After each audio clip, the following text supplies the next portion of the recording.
अब फ्रॉम का यूज़ देखो, फ्रॉम कहाँ यूज़ होगा, तो देखो कि स्टार्टिंग टाइम यानी कहाँ से शुरुआत है।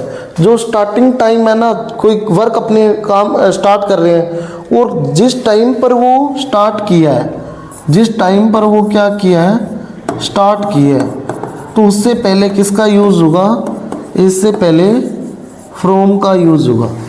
किसका यूज़ होगा यहाँ पर, फ्रॉम का यूज़ होगा।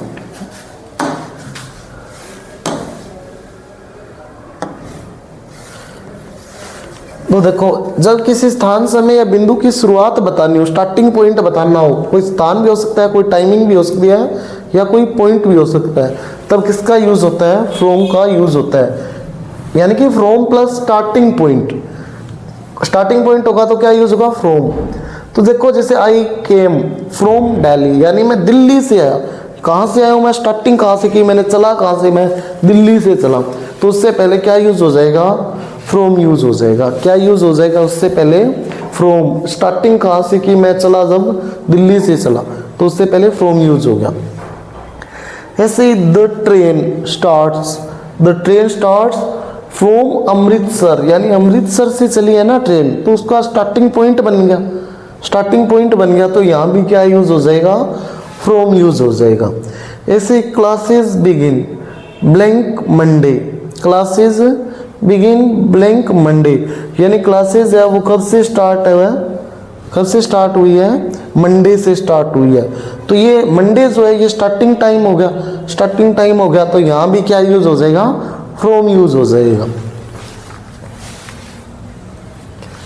इसके बाद में सेपरेशन, यानी कि अलगाव या दूर करने के लिए भी किसका यूज़ होगा, किसका यूज़ होगा, फ्रॉम का यूज़ होगा। सेपरेशन यानी सेपरेट करने के लिए, अलग करने के लिए, कोई चीज़ किसी से अलग करने के लिए क्या यूज़ होता है, वहाँ पर फ्रॉम यूज़ होता है। ठीक है ना, कोई चीज़ है वो किसी से अलग करनी है तो क्या यूज़ होगा, फ्रॉम का यूज़ होगा।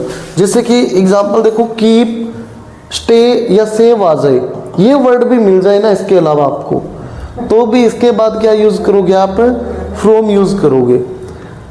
यानी कि ये देखो, किसी चीज़ से अलग रहना तब भी क्या है, फ्रॉम यूज़ होगा। उसके साथ बचना, सेव है, तो भी क्या है, फ्रॉम यूज़ होगा। या दूर रहना बताया जाए तो भी क्या है, क्या यूज़ होगा, फ्रॉम यूज़ होगा। जैसे एग्जांपल देखो आप है, keep away blank bad company, यानी जो बैड कंपनी है, जो बुरे जो लोग हैं, उनसे क्या रहो आप, दूर रहो। रहना चाहिए या नहीं रहना चाहिए, रहते हो क्या आप लोग। तो अपने को जो बैड पीपल हैं उनसे क्या है, दूर रहना चाहिए। ठीक है ना, बैड पीपल्स जो है या बैड फ्रेंड्स जो है उनसे अपने को दूर रहना चाहिए। तो देखो, कीप अवे यानी कि दूर रहना। तो यदि अब दूर रहना, सेपरेट कर रहे हैं ना उनसे अपने आप को, तो यहाँ पर सेपरेट करने के लिए आप क्या यूज़ करोगे, फ्रॉम यूज़ करोगे। ऐसे ही सेव्ड मी ब्लैंक डेंजर, यानी उसने मुझे बचाया, खतरे से बचाना, बचाना के लिए क्या यूज़ होगा, सेव के लिए भी फ्रॉम यूज़ होगा। अभी बता क्या है वहाँ पर, क्या सेव के लिए भी फ्रॉम यूज़ होगा। ऐसे the protected, she protected the child from fire, यानी उसने बच्चे को आग से बचाया। आग से बचाया, बचाने के लिए भी किसका यूज़ होगा, फ्रॉम का। क्योंकि आग से बचाया, पहले मान लो यहाँ पर ये आग है, यहाँ बच्चा है, इसको वो यहाँ लेके आई बचाने के लिए, तो इसने आग से इसको सेपरेट कर दिया ना, अलग कर दिया, और साथ में उसको बचाया भी है, तो किसका यूज़ हो जाएगा, फ्रॉम का यूज़ हो जाएगा। इसके बाद में नेक्स्ट सोर्स या ओरिजिन, सोर्स या ओरिजिन के लिए भी आप किसका यूज़ करोगे, फ्रॉम का यूज़ करोगे। यानी स्रोत, कहाँ से मिली कोई चीज़, उसके स्रोत क्या है, उसके सोर्स क्या है, उससे पहले भी क्या यूज़ होगा, फ्रॉम का यूज़ होगा। जैसे यह बताया जाए कि कोई चीज़ किस स्रोत से मिली है या कहाँ से आई है, यह बताया जाए कि कोई चीज़ जो है वो किस स्रोत से मिली है या कहाँ से आई है, तो किसका यूज़ होगा, फ्रॉम का यूज़ होगा। जैसे कि देखो एग्जांपल से गेट आएगा, इसके लिए कोई चीज़ कहाँ से मिली, रिसीव या लर्न आ जाए, तो वहाँ पर उसके बाद किसका यूज़ होगा, फ्रॉम का। ठीक है, ये रूल है, ये की पॉइंट्स है, आप इसको इजीली रिवाइज कर सकते हो। ये क्या काफ़ी हेल्पफुल रहेंगे इसके लिए। जैसे आई गोट हेल्प फ्रॉम माई टीचर, यानी मुझे हेल्प कहाँ से मिली, मेरे टीचर से मिली। तो सोर्स बताया जा रहा है ना कि आपको हेल्प कहाँ से मिली, आपके टीचर से मिली या सोर्स मिल गया वो, ठीक है ना। तो क्या यूज हो जाएगा, फ्रॉम यूज हो जाएगा। This lesson is taken from the book, यानी ये जो लेसन है वो उस बुक से लिया गया। ये जो लेसन है वो बुक से लिया गया है, तो बुक से लिया गया तो उसका सोर्स पता चल गया ना कि चैप्टर कहाँ से लिया गया, बुक से। तो वो बुक क्या है, इसका सोर्स है। ऐसे ही देखो तो फिर यहाँ क्या यूज हो जाएगा, फ्रॉम। ऐसे we get milk from cows, यानी हम क्या है, काउस जो है वो गाय जो है उनसे हम क्या है, दूध गेट करते हैं। तो ये सोर्स हो गया, उनके दूध लेने का ये क्या हो गया, काउस सोर्स हो गया। तो यहाँ भी क्या यूज हो जाएगा, फ्रॉम यूज हो जाएगा। नेक्स्ट देखो कोज या रीजन, यानी कारण या वजह बताने के लिए, कारण या वजह बताने के लिए भी किसका यूज करोगे आप, किसका यूज करोगे, फ्रॉम का यूज करोगे। कारण या रीजन बताने के लिए भी किसका यूज करोगे, किसका, फ्रॉम का यूज। जैसे जब किसी बीमारी, परेशानी या कारण की वजह बतानी हो तो किसका यूज होगा, फ्रॉम का। जैसे कि सफर, डाई, रिकवर, तो यहाँ पर क्या आ जाएगा, उसके बाद फ्रॉम आ जाएगा। जैसे कि एग्जांपल देखो आप कि he is suffering from fever, यानी वो फीवर से क्या कर रहा है, सफ़र कर रहा है। तो यहाँ पर क्या बताया जा रहा है, बीमारी का क्या है या परेशानी का कारण बताया जा रहा है। कारण पता चल गया ना कि किस वजह से वो परेशान है या सफ़र कर रहा है, फीवर की वजह से। तो यहाँ क्या यूज हो जाएगा, फ्रॉम यूज हो जाएगा। ऐसे देखो सी डाइड फ्रॉम कैंसर, उसकी कैंसर से क्या हो गई, डेथ हो गई। तो क्या आ जाएगा, कैंसर। उसकी डेथ का रीजन पता चल गया ना, कारण पता चल गया, तो कारण कौन बताएगा, फ्रॉम बताएगा। तो क्या यूज हो जाएगा, फ्रॉम यूज हो जाएगा।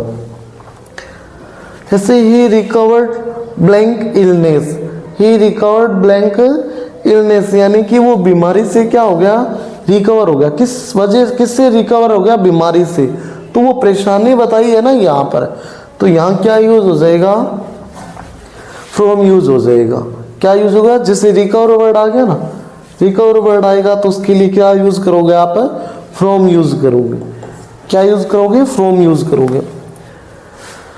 नेक्स्ट देखो डिफरेंस या कंपैरिजन बिटवीन जो ऑफ एंड फ्रॉम, दोनों का कंपैरिजन किया गया है कि ऑफ कहाँ यूज होगा और फ्रॉम कहाँ यूज होगा, क्योंकि मोस्ट ऑफ द स्टूडेंट्स को इसमें कन्फ्यूजन बहुत बनी रहती है। तो वही देखते हैं इस क्लास में अपन। तो देखो रूल क्या है, डिफरेंट के बाद क्या यूज होगा, फ्रॉम यूज होगा। डिफरेंट वर्ड आ जाए तो उसके बाद फ्रॉम यूज होगा। जैसे कि एग्जांपल देखो कि my answer is different from yours, कि मेरे जो आंसर है वो तुम्हारे वाले से क्या है, अलग है। डिफरेंट वर्ड आ गया, डिफरेंट वर्ड आ गया तो आप क्या यूज करोगे, फ्रॉम यूज करोगे। तो यहाँ पर क्या लिखोगे आप, फ्रॉम ब्लैंक में क्या यूज करोगे, फ्रॉम, क्योंकि डिफरेंट वर्ड मिल गया आपको। इसके बाद में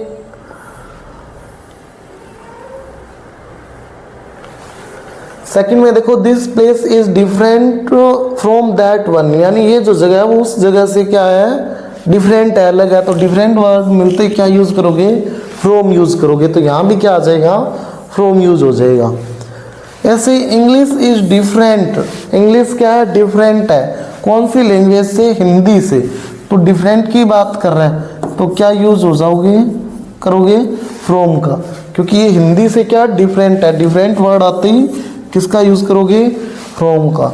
यानी याद रखने की ट्रिक भी बताई हुई है यहाँ पर कि फ्रॉम है वो शुरुआत में या स्रोत आ जाए या अलगाव आ जाए या कारण आ जाए तो क्या है, या कोई डिफरेंस यानी अंतर बताया जा रहा है। स्टार्टिंग पॉइंट से पहले फ्रॉम यूज होगा, बताया था 2 मिनट पहले मैंने आपको। इसके बाद में कोई सोर्स स्रोत है, कोई चीज़ कहाँ से मिली है, उसके लिए भी क्या यूज होगा, फ्रॉम यूज होगा। जैसे कि this chapter is taken from that book, ये वाला एग्जांपल बताया था। अलगाव यानी सेपरेट करने के लिए, सेपरेट करने के लिए, अलग करने के लिए भी किसका यूज होगा, फ्रॉम का यूज होगा। ऐसे कारण बताने के लिए भी फ्रॉम का यूज़ होगा, और अंतर यानी डिफरेंस बताने के लिए ये एग्जाम्पल मैंने बताए थे, इसके लिए भी किसका यूज़ होगा, फ्रॉम का यूज़ होगा। इसके बाद में कंपैरिजन करते हैं अब ऑफ और फ्रॉम का, कि ऑफ और फ्रॉम का कंपैरिजन कैसे करेंगे। देखो